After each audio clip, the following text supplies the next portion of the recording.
کی جو تعلیم ہے اسے سمجھ سکے۔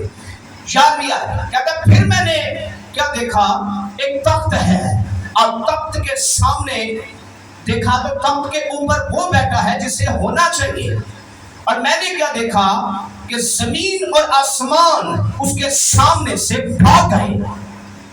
تخت پر اس سے دیکھا، یعنی کسے؟ یسوع مسیح کو۔ یسوع مسیح کو میں نے تخت پر دیکھا، پہلے کہتا میں نے تخت دیکھا اور تخت کے اوپر اس سے دیکھا، یعنی کسے؟ جس نے عدالت کرنی ہے، یعنی خداوند یسوع مسیح۔ آمین کہہ سکتے ہیں؟ خداوند یسوع مسیح کو۔ اور کہتا ہے جب تخت پر بیٹھا تو عدالت کی باری آئی تو میں نے کیا دیکھا کہ زمین اور آسمان، زمین سارے بولتے جائیں گے، آپ بولتے جائیں گے، میں بھی بات کر پاؤں گا، زمین اور آسمان لکھا اس کے سامنے سے بھاگ گئے۔ عدالت کی جب باری آئی تو زمین اور آسمان کو جب خدا عدالت کے اندر لے کر آیا، صرف بشر نہیں آئے گا، انسان ہی نہیں آئے گا، خدا نے زمین اور آسمان کی بھی عدالت کی، اور جب عدالت کی تو لکھا بھاگ گئے، بھاگ گئے، ٹکے ہی نہیں ان کے قدم، نہ آسمان کے قدم ٹکے نہ زمین کے قدم ٹکے، لکھا بھاگ گئے، اور لکھا چھپنے کے لیے کہیں پہ جگہ نہ ملی۔ چھپنا چاہ رہے ہیں عدالت سے کہ ہماری عدالت نہ ہو، اور لکھا ہے کہ وہ انہیں کہیں جگہ نہ ملی۔ پھر میں نے کیا دیکھا کہ چھوٹے بڑے مردے، چھوٹے بڑے، سارے بولتے جائیں، چھوٹے اور بڑے مردوں کو میں نے اس تخت کے سامنے دیکھا کہ چھوٹے بڑے مردے، یعنی یہ چھوٹے بچے ہیں، ان کی بھی عدالت ہے، اور کہتا ہے میں نے ان بچوں کو بھی خدا کے تخت کے سامنے دیکھا اور میں نے بڑوں کو بھی دیکھا، یعنی کسی کی معافی نہیں ہے، کوئی ایسا شخص نہیں ہے کہ جس کی عدالت قائم نہیں ہے۔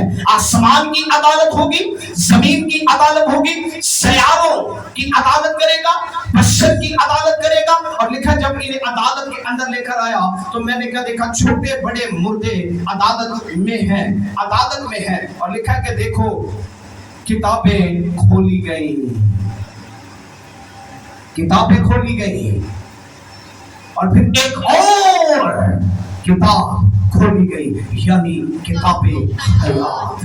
میرے ساتھ ساتھ رہیے، پہلے کتابیں کھولی گئی، پھر کتاب حیات۔ آسمان سے عدالت شروع کی، لکھا نا خدا نے ابتدا میں زمین اور آسمان کو پیدا کیا۔ اچھا بولتے جائیں گے، بڑے سیکوینس سے آگے چلیں گے۔ ابتدا میں خدا نے زمین اور آسمان کو پیدا کیا، تو جب پہلے انہیں پیدا کیا تو عدالت بھی انہیں سے شروع کر رہے ہیں۔ جب پیدا پہلے انہیں کیا تو عدالت کے اندر بھی پہلے انہیں لے کر آئے کہ آؤ پہلے آپ عدالت میں آؤ۔ پہلے آسمان اور زمین بنے تو عدالت کے اندر بھی یہی آئے، پھر لکھا بعد میں بشر ہے، بعد میں انسان بنا تو اسے بعد میں لے کر آیا کہ اب تیری باری ہے۔ لکھا جب اسے بھی عدالت کے اندر کھڑا کر دیا گیا، چھوٹے مردوں کو بڑے مردوں کو، پھر لکھا کہ ساتھ ان کی کتابیں بھی کھول دی گئی۔ فرشتوں کو کہا کھولو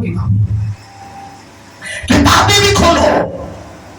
زمین پر ہر بشر کی ایک کتاب ہے جو لکھی جا رہی ہے۔ ملائکی کی کتاب کے اندر بھی لکھا ہے، وہاں بھی درج ہے، لکھا میں نے کیا دیکھا کہ آسمانوں پر ایک یادگار دفتر ہے، جو یادگاری کا دفتر ہے۔ کہتا ہے میں نے کیا دیکھا، آسمانوں پر ایک یادگاری کا دفتر۔ یادگاری سے مراد کہ دفتر کے اندر ہر بشر کا کردار، ہر بشر کا ڈیٹا ان کتابوں کے اندر موجود ہے، اور کس کے لیے؟